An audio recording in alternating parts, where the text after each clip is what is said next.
इमाम काबा शेख सालेह अल तालिब को 10 साल कैद की सजा सुनाई गई है और इस खबर ने पूरी दुनिया के अंदर तहलका मचा दिया है, खसूसन मुसलमान ममालिक के अंदर, क्योंकि पूरी दुनिया के मुसलमान जो सऊदी अरब है उससे बड़ी मोहब्बत रखते हैं। और जब वहां पर सऊदी अरब के जो इमाम काबा हैं उनके हवाले से एक सख्त तरीन फैसला आया है तो पूरी दुनिया के मुसलमानों के अंदर बेचैनी फैल गई है। मगर सवाल ये है कि आखिर क्यों एक ऐसी शख्सियत के जो इमाम काबा थी उनको 10 साल की सजा सुनाई गई है, आखिर क्यों एक इतनी बड़ी शख्सियत के साथ यह सलूक किया जा रहा है। आज की इस वीडियो के अंदर मैं आपको कुछ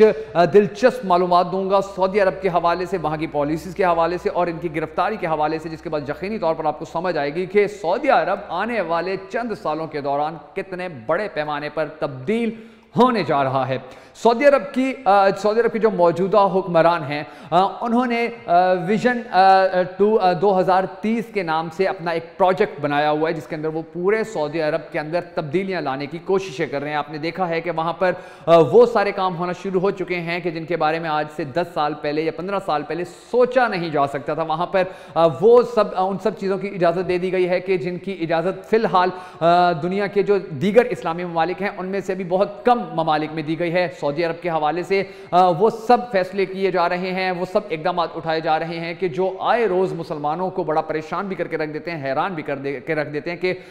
मजहब के हवाले से इतनी ज़्यादा सख्त पॉलिसियाँ रखने वाला सऊदी अरब आखिरकार क्यों इतना ज़्यादा तब्दील होता जा रहा है। जिसकी सबसे बड़ी वजह यह है कि सऊदी अरब के मौजूदा हुक्मरानों ने सऊदी अरब को 2030 के अंदर मुकम्मल तब्दील करने का एक विजन बनाया हुआ है और वो उसी विजन को लेकर चल रहे हैं। अब मैं आपको बताता हूं कि इमाम काबा को क्यों गिरफ्तार किया गया है। 2018 के अंदर इमाम काबा के यानी साबिक इमाम काबा को बगैर किसी वजह बताए उठा लिया जाता है, उन्हें गिरफ्तार कर लिया जाता है, मुख्तलिफ अदालतों में लेकर जाया जाता है और उन अदालतों के अंदर उनके ऊपर केसेस चलते हैं। और जो अब तक की वजूहात सामने आई कि उन्हें क्यों गिरफ्तार किया गया था, तो उन्होंने अपने मुख्तलिफ खुतबात के अंदर उन्होंने अब मुख्तलिफ मसाजिद के अंदर नमाज पढ़ाने के दौरान सऊदी अरब के अंदर जो तब्दीलियाँ लाई जा रही हैं उनके ऊपर तनकीद की थी और उसी तनकीद के नतीजे के अंदर उन्हें गिरफ्तार किया गया, फिर उन्हें अदालतों में पेश किया गया और अब अदालतों ने उन्हें 10 साल कैद की सज़ा सुना दी है। और ये तसव्वुर किया जा रहा है कि अगर वो आज़ाद रहते, उन जैसे अगर दूसरे लोग आज़ाद रहेंगे तो सऊदी अरब के अंदर जो इस वक्त तब्दीलियाँ लाई जा रही हैं उन तब्दीलियों को अवाम तक मुंतकिल करने में बहुत ज़्यादा परेशानी का सामना करना पड़ सकता है सऊदी हुकूमत को। सऊदी हुकूमत की कोशिश ये है कि तेल से जो पैसा आ रहा था, हज से या उम्रे से जो पैसा आ रहा था, तो अब उसको कोशिश कर रहे हैं वो कि कन्वर्ट कर लें किसी न किसी तरह सियाहत के अंदर। और सियाहत के हवाले से सबसे जो बड़ी चीज़ होती है वो ये होती है कि कोई भी सियाह अगर किसी इलाके का रुख करता है तो वहाँ पर उसको मुकम्मल आज़ादी दी जाए, वो जिस तरह की मर्जी ज़िंदगी गुजारना चाहे, जिस तरह मर्जी इंजॉय करना चाहे, वो वहाँ पर जो मर्जी खेलना चाहे, जो मर्जी करना चाहे,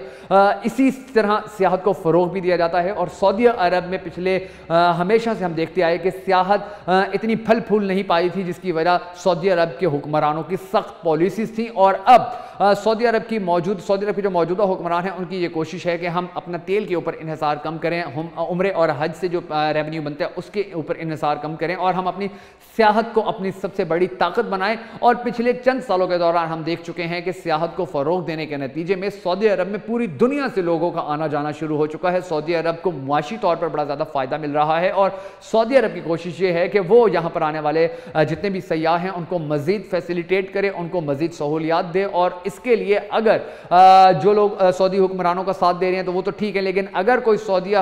हुक्मरानों के ऊपर तनकीद करता है, उनके इन कामों के ऊपर सवालात उठाता है, तो फिर उनको इसी अंजाम से दो चार किया जाता है जिस अंजाम से साबिक इमाम काबा को दो चार किया गया है। उनको कैद की सज़ा दी गई है। हम सबको सऊदी अरब की बेहतरी के लिए, सऊदी अरब की तरक्की के लिए, सऊदी अरब की आसानियों के लिए दुआ करनी है कि अल्लाह तबारक व तआला इस मुक़द्दस सरज़मीन को हमेशा अपने हिफ्ज़ व अमान में रखे और जहाँ पर वो सब काम हो कि जिसके नतीजे में इस्लाम की तबलीग हो, इस्लाम की अशात हो और दुनिया भर के जो मुसलमान हैं वो इस सरज़मीन पाक के हवाले से मुतमईन रह सकें।